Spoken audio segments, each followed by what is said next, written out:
What's going on, y'all? Welcome back to my channel. Tammy Talks here. So I know I have not been doing the 90 Day Fiance recaps as of lately, but I finally caught up, and let's get into season 5 episode 4, Ghosts from the Past. 90 Day Fiance before the 90 days. Let me move the mic down. All right, y'all. So this show gives me such, I don't want to say anxiety, but it gets on my nerves. The show gets on my last nerve because a lot of these people are just stupid. A lot of these people are stupid. And I don't want to hear, oh, they're looking for love and to go easy on them. No, these people are dumb. But let's go ahead and talk about it, y'all. So before we get started, if you are brand new to my channel, I do TV show breakdowns. So if you enjoy that type of content, go ahead, hit that subscribe button. Hit the notification bell so you don't miss any of my future uploads. Thumbs up the video on your way in or your way out, and hop into the comment section. Let's talk about the foolishness. So 90 Day Fiance has way too many couples. I feel like every episode is a new couple.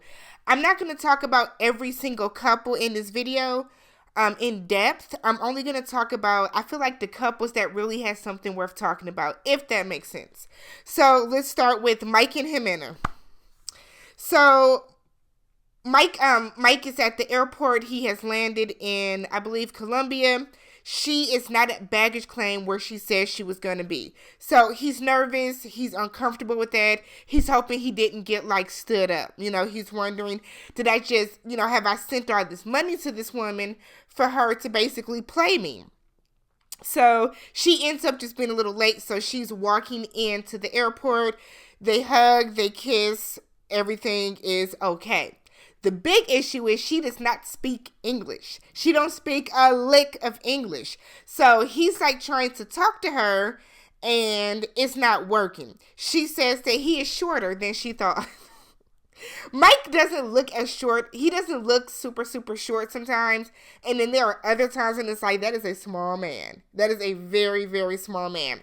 So they're in the car together, and Mike is, like, super quiet. He's not talking. He's not saying anything. It's quiet. It's uncomfortable. It's making me uncomfortable because, like, y'all got to do something. So his phone rings, and he, like, I don't know if he ignored the call or what, but she looked down, and it's like, who is that? And he was like, it's my dad. So she asked, why did he delete it? What these women, her and Jasmine are not going to do is be questioning. Like, you can't keep tabs on somebody that lives a whole nother life. Like, I get it. Y'all are quote unquote together. But if somebody is calling this man's phone, somebody can call his phone. Like, I don't understand the whole, I need to know who's calling and who that. Like, girl, go somewhere with that. He's giving you money, which is basically what you want. You said that you wanted somebody that was going to support you and take care of you. She clearly don't make the right decisions because she had a baby with the man who was in jail purposely. So whatever, Ximena. So she takes him to a little outdoor restaurant, and he is just sitting there staring at his drink, just like he has nothing to say. And it's weird. And I get that he's shy, but my thing is like, Mike, come on, sweetheart. You got to have some type of communication with this woman. You can't sit there and not talk because you have to keep the conversation going. So he's like, she's asking him, like, is he, did he tell his dad that he made it safely? He's trying to get his app out so that he can log into like his translator app. It's not working. She's getting frustrated. So it's kind of like, this is not going to work. And I want to feel sorry for Mike, but I don't, because why did you feel that you had to pick somebody out of the country? You could have found you a random ass girl that wants to be taken care of here in these United States. But all right.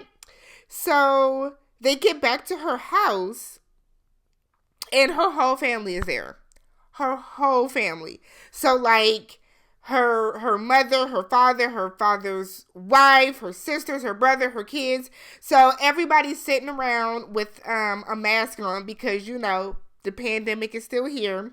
And he's using the translator app and it's setting him up. It's not saying things correctly. It's missing phrases, missing words, which is why I would never want to go out of the country like that to a different country, a different continent where you're not with somebody that at least speaks the language, or you're not in an area where somebody can help you. So it's different if you're traveling and you're at a hotel, because some of those people will speak English and they can help navigate, touristy areas, but you are in the thick of Colombia, like ridiculous. So he had the audacity to say that the language barrier is causing more of an issue than he thought. All right. So he's giving the gifts out to her sons. Her sons are okay with it. He telling them kids, I love you. They looking at him like I mean, kids are kids. He's giving them gifts. They're okay with the gifts. But it's kind of like, wow. Her father did not look pleased. Her father looked over it. So eventually, the family leaves so that Mike and Ximena can have some alone time. She mentions her son sleep in the bed with her every night. So it's going to be a drastic change for them to have to, sleep in the bed by themselves. So they're trying to get the little boy to bed so they can go do what they need to do. Mike said he's going to give her a night of pleasure, a night that she'll always remember. And I said, okay, Mike. But we see that that might not happen because the youngest son, Harold, wakes up. So let's switch over to Alina and Caleb. I'm going to say this. Alina is bitchy. Elena is bitchy. I think she's kind of rude. I think the way that she is approaching this is as if they are super in love and they're like legit in a relationship, and he's coming back from war and he's like, paying her dust. I do not like her attitude. I don't like her vibe, and I sure don't like Elijah. And I know people are saying that Elijah is the type of friend that you want to have, I guess, but I feel like Elijah, there's a difference between looking out for your friend and then basically sabotaging your friend's relationship. It's giving jealous, to be honest. Does Elijah like Elena? Because it's giving jealous to me. But then they wake up the next morning. Caleb brings her some coffee, and he tells her it's like traditional Turkish coffee. And she was like, I would have preferred some, American coffee, which she wanted to wake up to sex. So he says in his confessional that they didn't kiss or anything the night before. He was tired from traveling. And he was a little taken aback by their physical differences. So like I said in my, I think, first or second video, Caleb was not fully prepared for what it was going to entail being with Elena. I think he thought that she might have been he might have thought that she was like taller and could do a little more stuff. So the fact that she needs help getting up the stairs and she's in a wheelchair and all this other stuff, he just wasn't prepared for it. So she tells him that she was upset the night before because he fell asleep while she was washing her face. So Caleb went and got in the shower. When he came out, she went in there to wash her face and get ready for bed. He fell asleep during that time. She said her feelings are hurt because he's not showing her any affection. She feels like he's treating this like a joke, and he does not seem like he's happy to be there because he basically didn't jump her bones and dick her down. And it's kind of like, Elena, I get it. You can't say you've known somebody for 13 years that you've never met. I have internet friends, like we all do. There are people that you rock with on Twitter or Instagram. You guys just kind of click because of shared interest over whatever. I have known some of these people 5, 6, 7, 8 years. I would never say that, oh, I know those people. No, you don't. And I think what Elena is kind of missing is give that man some damn time. Not because of, the shock to your physical ailments, but just like, even if you were a, I'm going to say regular, but even if you did not have your ailments, who's to say that he would come in and, like, you know, like, she's doing too much for me. I do not like her. And I feel like the tone of her voice is always kind of, like, judgmental. Like, girl, get the fuck. I do not like Elena. So Caleb is like, well, I'm happy to be there. I was just tired last night. I'm in a really good mood. Like, let's have some fun. So he tells her that he has a gift for her, and it's a necklace that is made out of tumbleweeds. Has like a nice little meaning and whatever. And she was like, so it's made from trash? And that pissed me off. That got me, because it's like, talk about rude. What did you bring him? Did you bring him a gift? I thought that was so rude on her behalf to be like, oh, well, it's not from, you know, like, I just thought that was super rude. And he was like, I guess. And he even looked at her kind of like, I'm like, that was rude. That was rude AF. I don't care what nobody says. That was extremely rude of her, the way that she handled the tumbleweed necklace. I mean, girl, if you don't like it, wear it for the day and then don't wear it again. So he told her that he likes to hike. And since she can't, he doesn't know if he would be able to, you know, take her wheelchair on his hikes or whatever. He bought a backpack that she can ride on his back. And I guess I'm wondering, how much does Elena weigh? Because I feel like even if she's, say she's 50 pounds, that is still a lot of weight to be carrying on a hike. And she kind of looked and was like, I guess it's cute. Like, she just, I don't know. I think she was expecting this, like, super fairy tale love story. And she's not getting that. And I feel like she's being rude, you know, because of that. So he wants to meet Elijah. They go to meet up with Elijah. Elijah is downstairs sipping his tea, ready for all the smoke. And Elijah's giving me bad vibes too. So Elijah asks Caleb, what did they do last night? You know, did they kiss? Did he kiss her when he first saw her? And Caleb is like, no, we didn't. So Elijah is like, how are you finally meeting somebody after 13 years and you just go to sleep?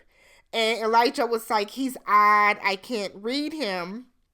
So Elena said that she is sensing tension between Caleb and Elijah. Caleb said that he feels that, you know, Elijah is being divisive. And if that's what the energy he's going to give the entire time, you know, we don't really need to rock with him. And I completely agree. I get there on one hand, there is Elijah feeling like he wants to look out for her. But I think Elijah has to realize too, production is there. Caleb is not going to be able to do anything to this woman for real, because production is following them around. But there's a very fine line between looking out for your friend and sabotaging their relationship. So they're leaving because they're going to go to, I think they went to like a temple, synagogue of some sort. So Caleb is like, can you, grab the front of the wheelchair? I can get her down the stairs. Elijah was like, no, you can do it yourself.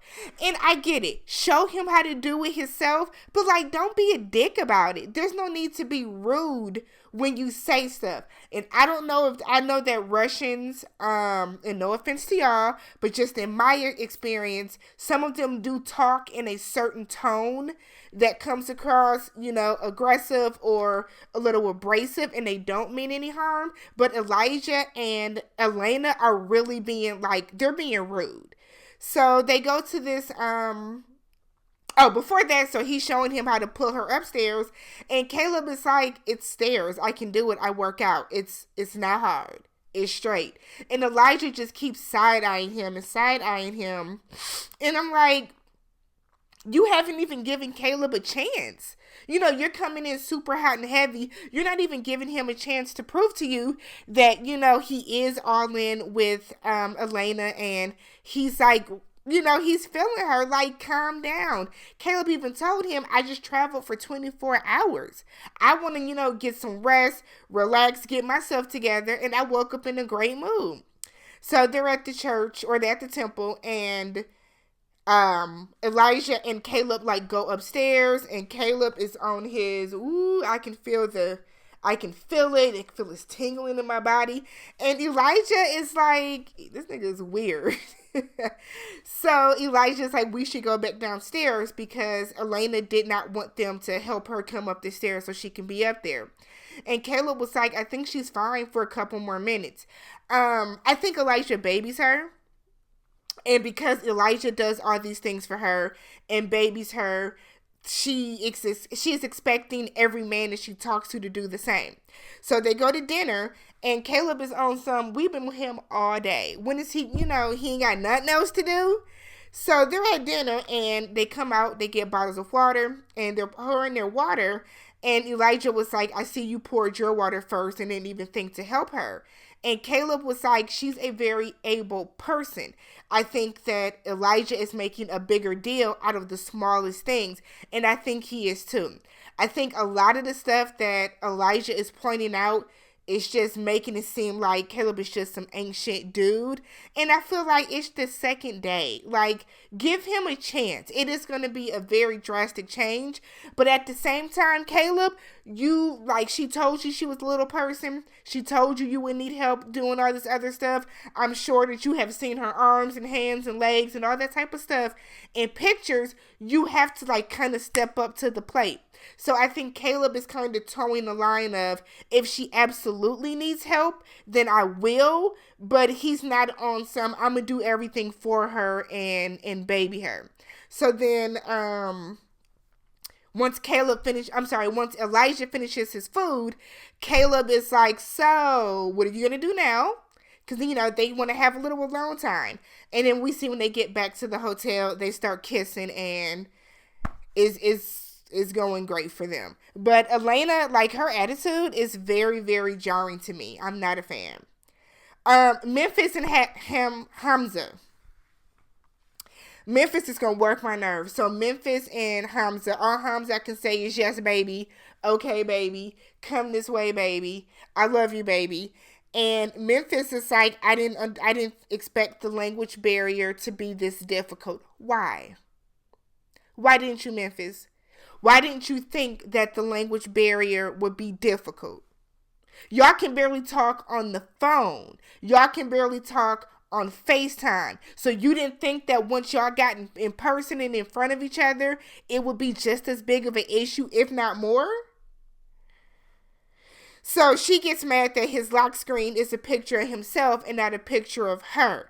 And then she says, because I have your picture, you're trying to hide me from everybody. And I said, well, how did we get there? How did that escalate to that? Memphis has such low self-esteem that she puts off her insecurities on other people. And that's probably why her relationships don't work. I'm willing to bet that is the biggest reason her relationships don't work, because she is constantly projecting onto other people. So she asks him if he wants sexy times. He tells her, my mom said we can't sleep in the same room. And that comes down to the culture. He's Muslim. So she's mad about that. She's like, you lied. So now she feels away. She said that they have to have sex before they get married because she wants to know if they are sexually compatible. And yeah, that definitely, it makes a difference. It definitely makes a difference. So they get to the house and she meets his sister. His sister does speak English, or a little bit, as long as Memphis talks a little slower for her to, catch it. So that's a good, that works. They tell Memphis, you're going to sleep in the bedroom. Hamza's going to sleep here on the couch. She basically tells Hamza, why can't you come in the room? He ends up sleeping in bed with her. They have sex. And the next morning when they wake up, his mama is at the door, big mad. Big mad. And it's like, in Memphis' defense, she did offer for them to go get a hotel. But it's also like, girl, did y'all have to really sleep together? You couldn't just book a hotel room and go there during the next day. I thought that was extremely disrespectful on Memphis' part. You were not that pressed to sleep with that man that very first night. You just weren't. Gino and Jasmine. Jasmine said that the sex was good. She didn't know Gino was going to be a savage in the bed like that. I said, okay, Gino. She said he took off his hat during sex once the lights were off, so she was able to feel his bald head but not see it. She said his head kind of felt like a baby's head. I said, Lord. So the biggest thing with them is she went to take him out, and about Panama. So they're like walking. They go to a souvenir shop. And he wants to get some stuff for his house. She wants him to replace everything from his ex-wife's house and put her stuff in there that feels more about her culture. So his ex-wife is Brazilian, so he has like little things from Brazil. She doesn't like that. Calls the ex-wife stupid, and he's like, that's not even necessary. And she's like, well, you have a problem with that? And he's like, yeah, there's no need to call her stupid. She's just my ex-wife. That's it. Then Jasmine tries to do reverse psychology. Oh, you're a beautiful, perfect wife. And it's like, no. He's not saying that, but there's also no reason to call this woman stupid. She's literally done nothing to you. She clearly is no longer a threat, or she's not a threat. She's no longer a part of his life. What are you throwing shade at her for?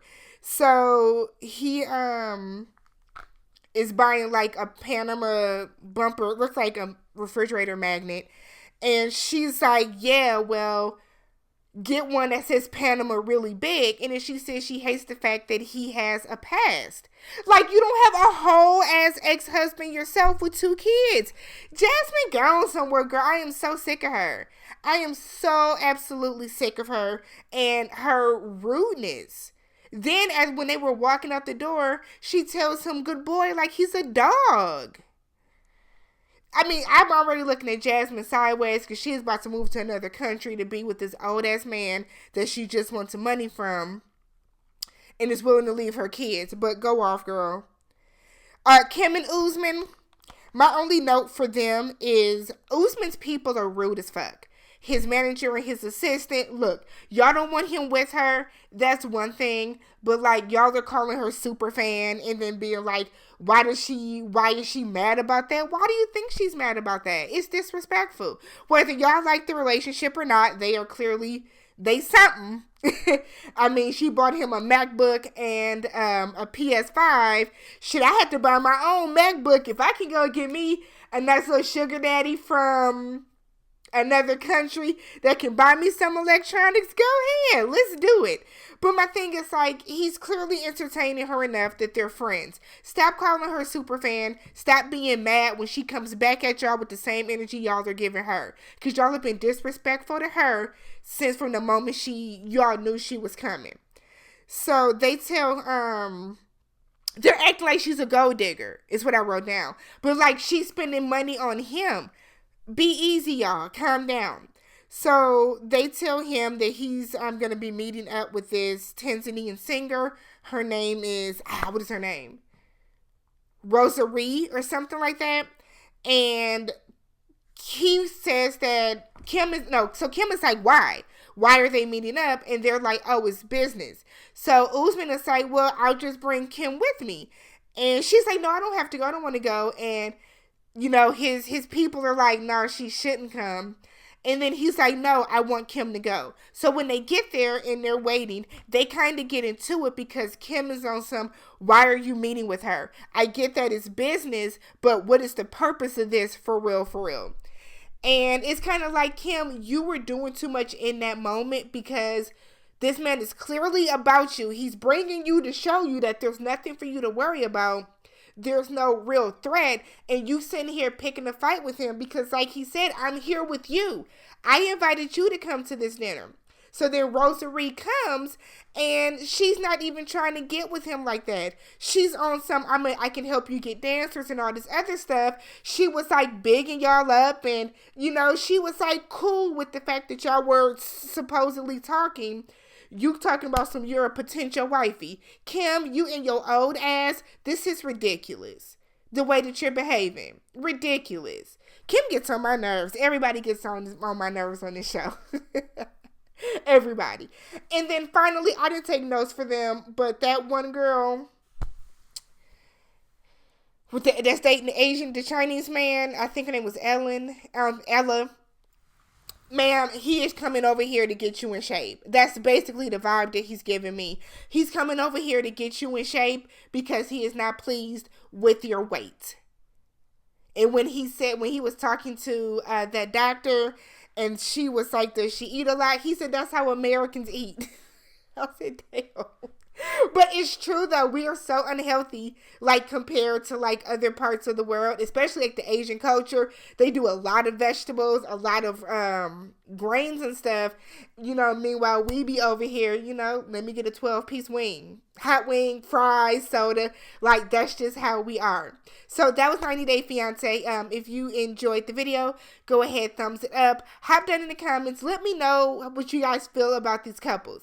I cannot be the only one completely irritated with everybody. This is stupid. Catch y'all in the next one.